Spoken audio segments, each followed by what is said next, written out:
Hi guys! Welcome back to our channel. Today, magluluto tayo ng merienda. Kasi andito ang mga kiddos. Ayan. Ayan, si Jermaine, Jonas, saka si Emma. Lalaro sila. Ano lalaro nyo na? Yung luma. Luma na yan, di ba? Capcom vs. Marvel 3. Jermaine, baka matulog ka na naman, ha? Mahilig matulog to guys, after school. Tapos mapupuyat. Diba? Balita sa school. Masyadong ginagawa. Masyadong ginagawa? Bakit? Hindi mo alam? Parang na masyadong ginagawa sa school. Noon kami ng video sa social. About what? Aztec. Aztec. Ayan. Sabi ko siya matulog. Lagi matutulog mga bandang alas 5 ng hapon, gigising alas 7. Kaya pagdating ng gabi, yan, pahirapan. Yan ngayon, day off ko. Yan, laro-laro lang sila. Kapal na naman ang snow sa labas. Snowing. Walang hinto na naman ng snow. Kaya nakakatamad lumabas. Day off ko ngayon eh. So, ayan. Kaya ngayon, syempre pag maulan, sarap kumain. Kaya ayan. Mamaya alis din kami saglit. Pero hindi naman kami magtatagal.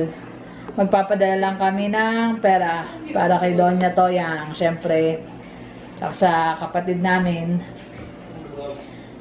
So, ayan. Mamaya, hapon na namin is ito.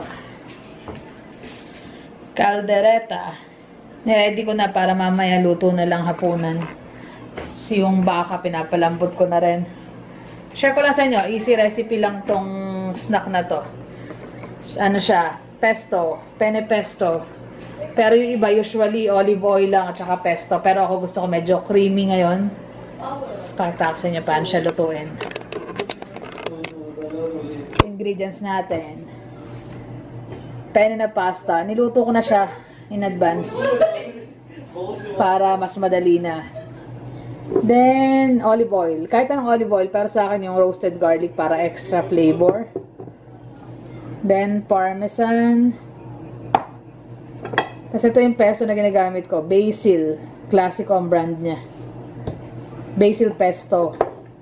Ito naman, sun-dried tomato na pesto. Classico din siya. Then, syempre, butter. Tapos, kailangan natin ng garlic, onion, bacon, at saka sausage.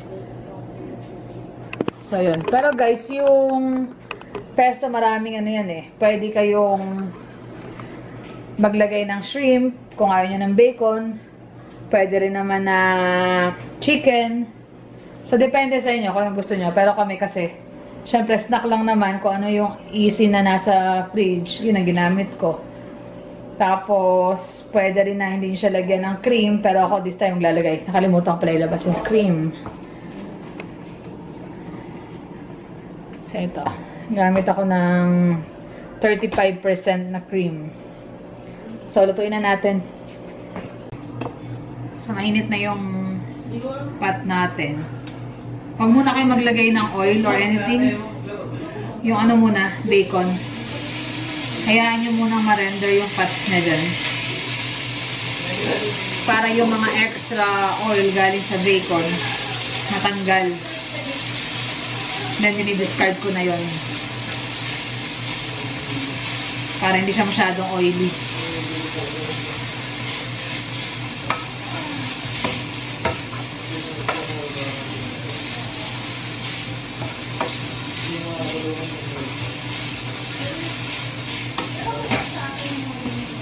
Actually guys, dapat mag-ano ako ngayon. Instead na ito yung merienda, magpapalit ako sa latik ako. Kaso problema, wala na pala akong coconut cream or yung coconut milk. Eh, snowy outside. So, tinatamad na akong lalabas. Eh, mamaya maalis din naman kami. Magpapadala nga ng pera. Ayoko na masyadong mag-ikot-ikot kasi nga kapal ng yelo sa labas. So, yung alis mamaya, sandali lang. Kaya yung palit ako sa latex, nauwi sa ganito. Siguro sa next ano ko na lang. Next day off ko na lang.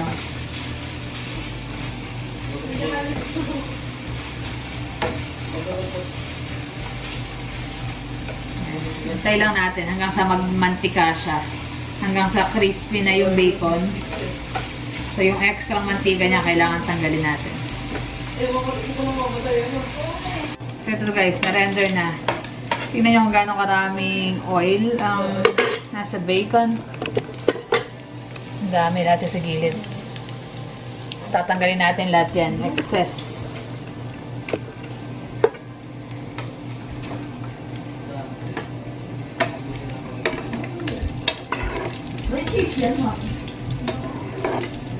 Parmesan. Niluto ko na hotdog na. Bango na.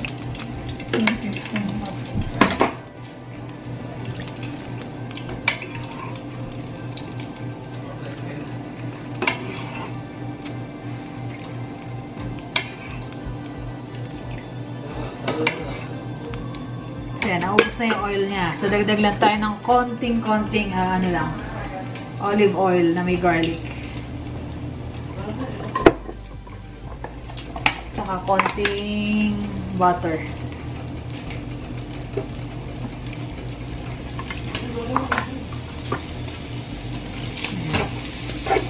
Crispy na yung bacon natin. Add na natin yung sausage.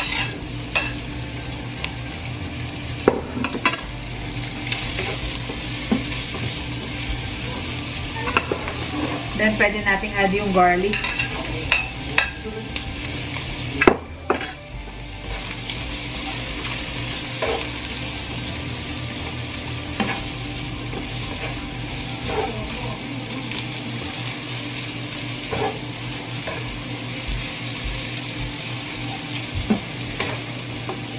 Then, yung onion.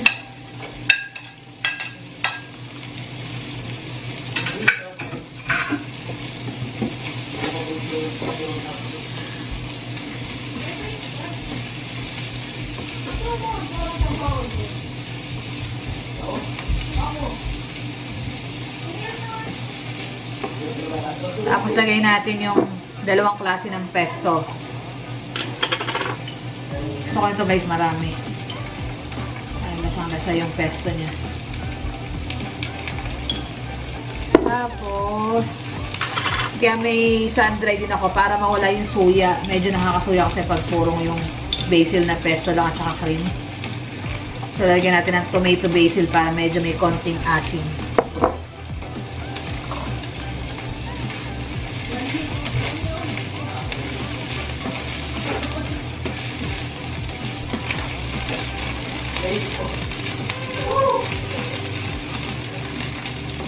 Then, dagdag pa ng olive oil kasi na tayo maglalagay ng tomato sauce or anything.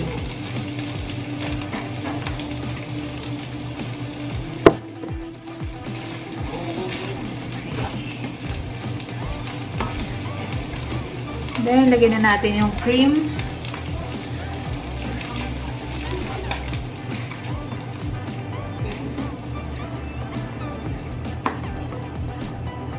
Busin na natin. Actually, hindi puno to guys. Ano na lang to, kalahati.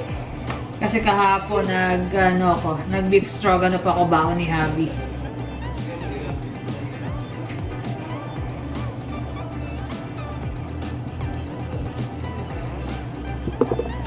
So, syempre, lagyan natin ng parmesan.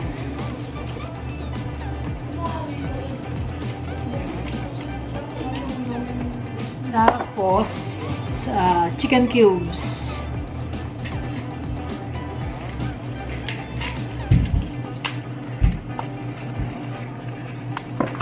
So, isang chicken cubes.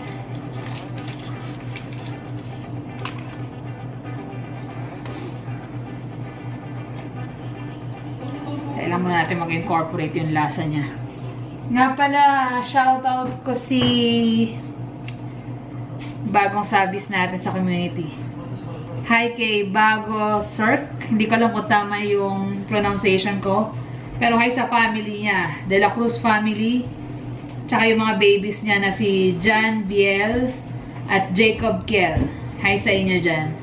Thank you sa pag-sub at saka thank you sa panonood. Sa inyo rin lahat guys. Thank you, thank you. Ayan, bata. Ano hinahanap mo? Pagkain. Ayan ang merienda natin, oh. Dami lang gutom. Naubos ba ba, no? Hinatanong siya ng pagkain, eh. Ulam gusto namin kanginang tanghalis. Baked na tahong. Yung mussel. Hindi ko na naipakita eh. Pero easy lang naman yung baked tahong. Next time siguro, share ko rin sa inyo yung recipe ko ng baked tahong.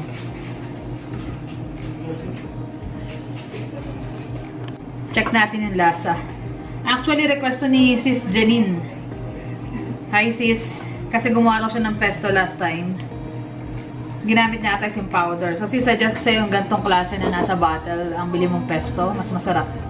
Mas ano ang lasa niya. Mas strong. Tingnan natin. So, kulang pa sa alat tsaka ahang. So, lagyan natin ng pepper. Tsaka salt. Tapos, gusto pa ng konting asim. So, dagdagan ko pa yung tomato pesto.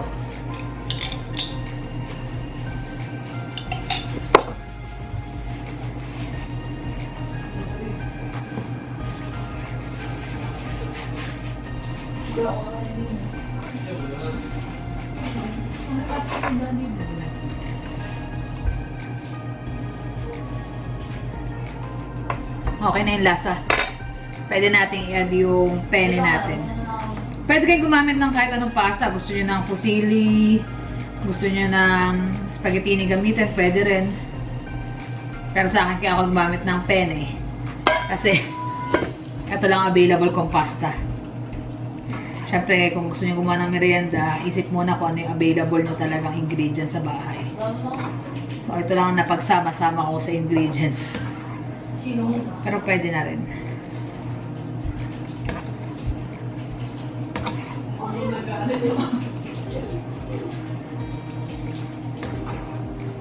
Ayan guys, almost done na. Iyaano lang natin para ma-absorb yung pasta yung sauce. Tapos na guys. Ito na yung pesto. Medyo malabo.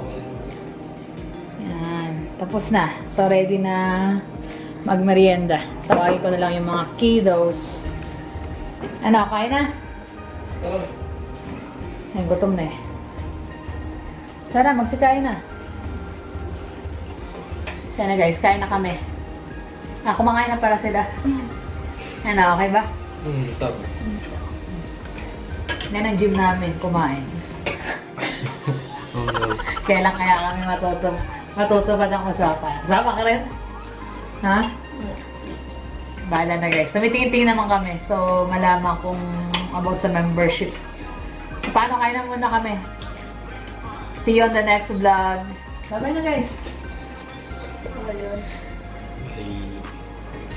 Please like and subscribe. Nabulol pa. Please like and subscribe. See you on the next vlog. Bye.